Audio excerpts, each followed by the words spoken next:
यहाँ खड़े कर लो भैया, खड़े कर लो, खड़े कर लो। माफिया के द्वारा गोली चलाई गई थी, रेत तस्करी की कोशिश की गई थी, जिस अपराध में उसी दिन विभिन्न धाराओं में अपराध कायम किया गया था। इसी श्रृंखला में हम लोगों ने जो जेसीबी मालिक है और जो हाईवा मालिक है उनकी भी गिरफ्तारी की थी।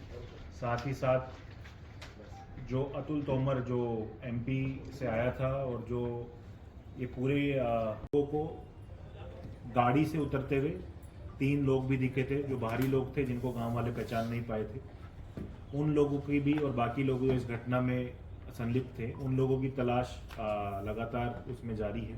उसमें कुछ और वीडियोस और ऑडियोस भी बाद में सामने आए जिस पे भी कार्रवाई लगातार उस समय भी हुई और अभी भी जारी है। इस पे अलग अलग जगह पे हम लोगों को पता लगा, लगातार वहाँ पे मल्टीपल टीम्स के द्वारा छापेमारी की गई।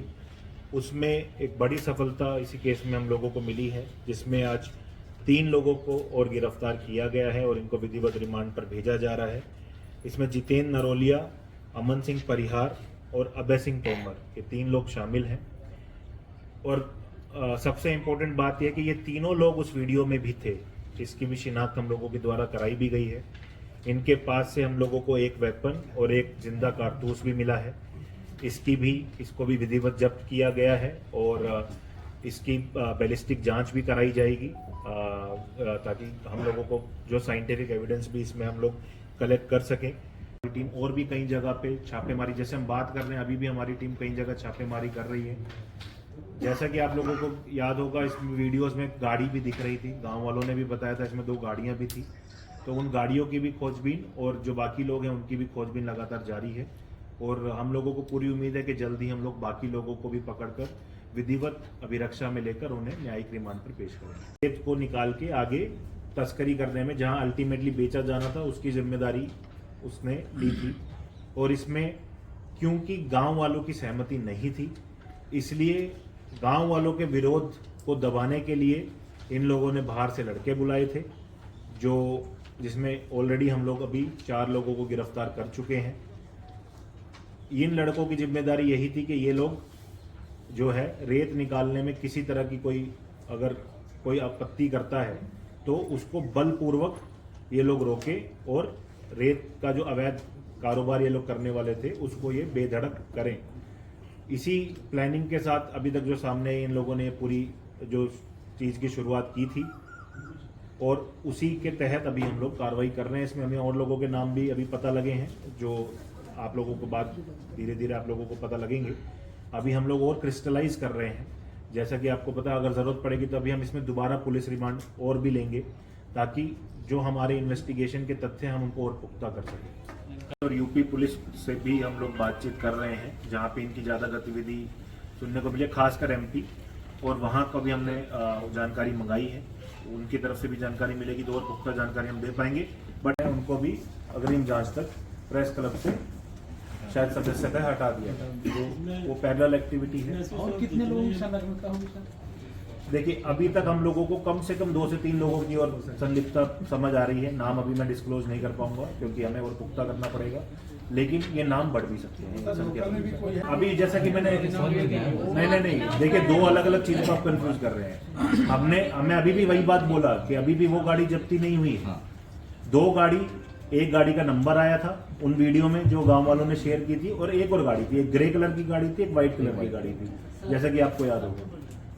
और जो आज जब्ती हुई है ये जो जेसीबी ओनर है ये उनकी गाड़ी है। जब हम लोगों को इनसे जो इन्वेस्टिगेशन में ये सामने है कि ये गाड़ी भी इस्तेमाल हुई है इसलिए इस गाड़ी को जब्ती किया गया। अभी हम ये क्लेम नहीं कर रहे हैं कि हमने वो गाड़ी जब्ती की है, वो गाड़ी अभी भी जब्ती नहीं हुई है।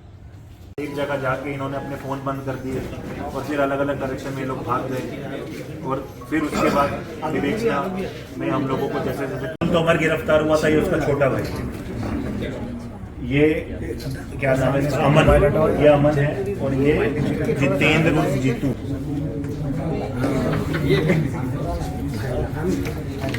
राजनांदगांव में 11 तारीख को हुए मोहड़ में अवैध रेत खनन करते हुए गोलीकांड के एक बड़े हादसे में राजनांदगांव पुलिस पहले ही 4 लोगों को गिरफ्तार कर चुकी है और घटना में प्रयुक्त 2 गाड़ियां भी उसमें जब्त की गई थी। इसमें एक बहुत बड़ी कार्रवाई करते हुए 3 और लोगों को, फरार आरोपियों को गिरफ्तार किया गया है। जिसके अंदर जितेंद्र नरोलिया, अमन सिंह परिहार और अभय सिंह तोमर, इन 3 लोगों की गिरफ्तारी की गई है। तीनों का एमपी से अलग अलग जगह पर इनके पतासाजी करते हुए, छापेमारी करते हुए पकड़ा गया है। इनके पास से एक वेपन और एक जिंदा कारतूस भी मिला है, जिसका बैलिस्टिक परीक्षण के लिए भेजा जा रहा है।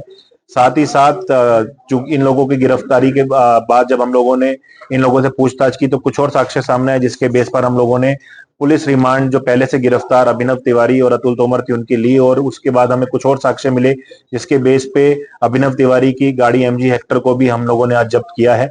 तीनों को गिरफ्तार करके विधिवत न्यायिक रिमांड पर भेजा गया है। सर, अभी तक कोई मुख्य आरोपी निर्धारित हुआ है और इसके अलावा और भी आरोपी इसमें हो सकते हैं? जहां तक अभी तक हम लोगों को विवेचना में समझ आ रहा है, अभी भी कुछ 2 से 3 लोग और इसमें हैं, और ये संख्या और ज्यादा भी हो सकती है जैसे जैसे इसमें विवेचना आगे बढ़ेगी। आज की डेट में किसी एक को मुख्य आरोपी बोलना संभव नहीं है। सर, और कुछ वेपन मिलने की उम्मीद है? जो इनिशियल जो बात आई थी उसमें 2 वेपन यूज होने की बात आई थी, तो इसलिए हमें अभी भी उम्मीद है। इन लोगों से हालांकि हमें उतना उसमें सार्थक सपोर्ट नहीं मिला है, लेकिन हमें पूरी उम्मीद है कि इसमें और वेपन भी और गाड़ी भी रिकवर होंगी। नहीं, इनके खिलाफ आज की डेट में अभी तक हम लोगों को पुराना रिकॉर्ड नहीं मिला है।